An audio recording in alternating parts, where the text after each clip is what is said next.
Machu Picchu বিশ্বের নতুন সপ্তাশ্চর্যের তালিকায় স্থান করে নেওয়া কয়েক শতক পুরনো একটি শহর।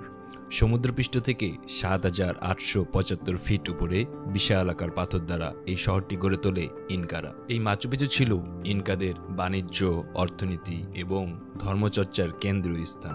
তবে আজ এই মাচু পিচু ইনকাদের হারিয়ে যাওয়া শহর হিসেবেই বেশি পরিচিত। আচ্ছা, কারা এই ইনকা? ইনকাদের সাথে মাচু পিচুর সম্পর্ক কি? চলুন জেনে নিই।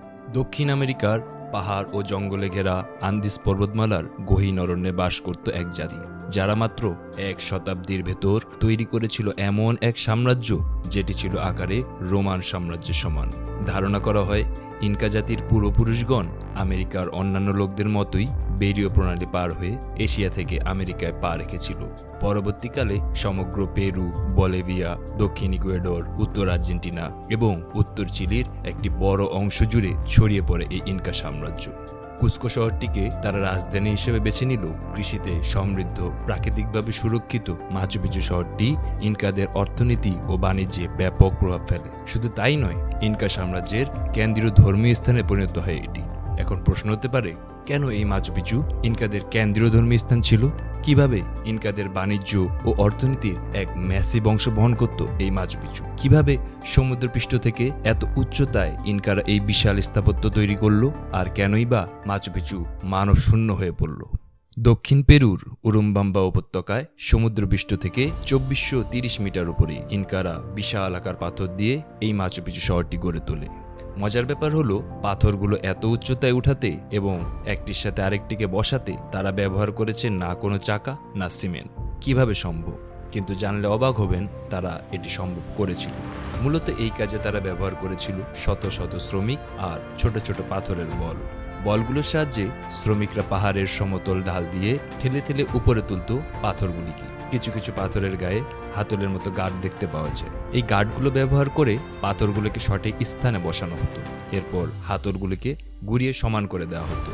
কোনো প্রকার সিমেন্ট ছাড়াই এটিকে এমনভাবে ডিজাইন করা হয়েছিল যে তাদের অবস্থানই একে অপরকে এমনভাবে চাপ প্রয়োগ করত যে কাটা পাথরগুলোতে কোনো শূন্য স্থান থাকতো না। এতে এর স্থায়িত্ব বৃদ্ধি হয়ে পাহাড়ের ঝড় তুফানেও এটিকে হাজার বছর ধরে টিকিয়ে রেখেছে।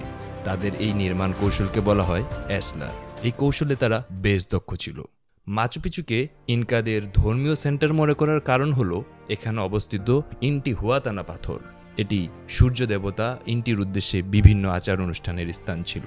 এই পাথরের বিশেষত্ব এই যে এটাকে তারা বিশ্বাস করত যে এটি আকাশের সাথে মানুষের সম্পর্কের প্রতীক হিসাবে কাজ করে। মাচু পিচুতে অবস্থিত সূর্য মন্দির ছিল ইনকা ধর্মের জন্য অত্যন্ত গুরুত্বপূর্ণ। ইনকা সাম্রাজ্যের অর্থনীতির মূল ভিত্তি ছিল কৃষি।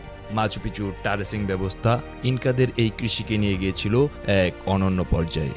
পাহাড়ের পাদদেশে বা ঢালে স্তরিত জমি তৈরি করে পাহাড়ি অঞ্চলগুলোর অনুকূলে তৈরি করা হতো এই টারেসিং প্রযুক্তি। মূলত জল সংরক্ষণ, মাটি ক্ষয়রোধ ও পাহাড়ি অঞ্চলকে চাষ করার উপযোগী করে তুলতেই ব্যবহার করা হতো এই প্রযুক্তি। তাই ইনকাদের জাতীয় বাণিজ্যে ও অর্থনীতিতেও এর ছিল এক বিশাল অংশ।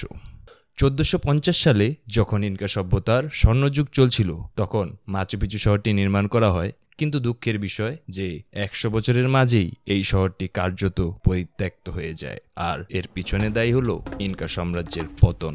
কিভাবে হলো আকারে রোমান সাম্রাজ্যের মতো এই বিশাল ইনকা সাম্রাজ্যের পতন? মূলত ইনকা সাম্রাজ্যের পতন শুরু হয় ১৬০০ শতকের স্পেনীয় বিজয়ের সাথে। ইনকা সাম্রাজ্য একটা সময় বিভিন্ন মহামারীতে আক্রান্ত হয়, যেমন স্মল পক্স। এই রোগগুলো ইনকারা আগে কখনো দেখেনি, ফলে ব্যাপক ক্ষতি হয়। ইনকা সাম্রাজ্যের মধ্যে গৃহযুদ্ধ চলছিল। আতাহুলাপা ও হুয়াসাকারের মধ্যে বিরোধ ছিল, যা স্প্যানিশদের জন্য সুযোগ সৃষ্টি করে দেয়। স্প্যানিশরা ইনকা বাহিনীর তুলনায় অনেক ভালো অস্ত্র ও কৌশলে দক্ষ ছিল। ১৫৩২ সালে স্পেনীয় কনকুস্টেডর ফ্রান্সিসকো পিজারো ইনকা সাম্রাজ্যের দিকে অগ্রসর হন। তারা একটি সংগঠিত বাহিনী নিয়ে আসে, সম্রাট আতাহুয়ালপাকে বন্দী করে এবং খুব দ্রুতই তারা বিজয় অর্জন করে। স্প্যানিশ বিজয়ীরা মাচু পিচুতে অবস্থিত ধর্মীয় উপাসনা এবং কৃষির জন্য ব্যবহৃত জায়গাগুলো ধ্বংস করে দেয়। এরপর 1532 সালের পর ধীরে ধীরে হারিয়ে যেতে থাকে এই শহরটি। স্পেনীয়রা আক্রমণের পর কেটে যায় আরও 400 বছর। 400 বছর যাবৎ এই ধ্বংস হয়ে যাওয়া শহরটি সম্পূর্ণভাবে লুকিয়ে যায় বাইরের পৃথিবীর মানুষদের থেকে।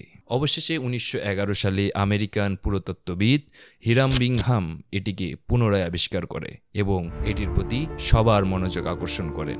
মাচু পিচুর স্থাপত্য এবং ইনকা সভ্যতা ইতিহাস পর্যটকদের জন্য আকর্ষণীয় হয়ে ওঠে। এটি ইউনেস্কোর বিশ্ব ঐতিহ্য তালিকায় অন্তর্ভুক্ত হয়, যা তার গুরুত্ব আরও বৃদ্ধি করে।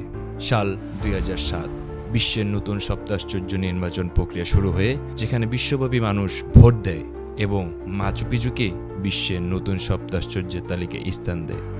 মাচু পিচু শুধু একটি স্থাপত্য শিল্প নয়, বরং মানব ইতিহাসের একটি উল্লেখযোগ্য অংশ হিসেবে জীবন্ত উদাহরণ হয়ে থাকবে, যা ভবিষ্যৎ প্রজন্মের কাছে বারবার এই রোমাঞ্চকর ঐতিহ্য তুলে ধরবে।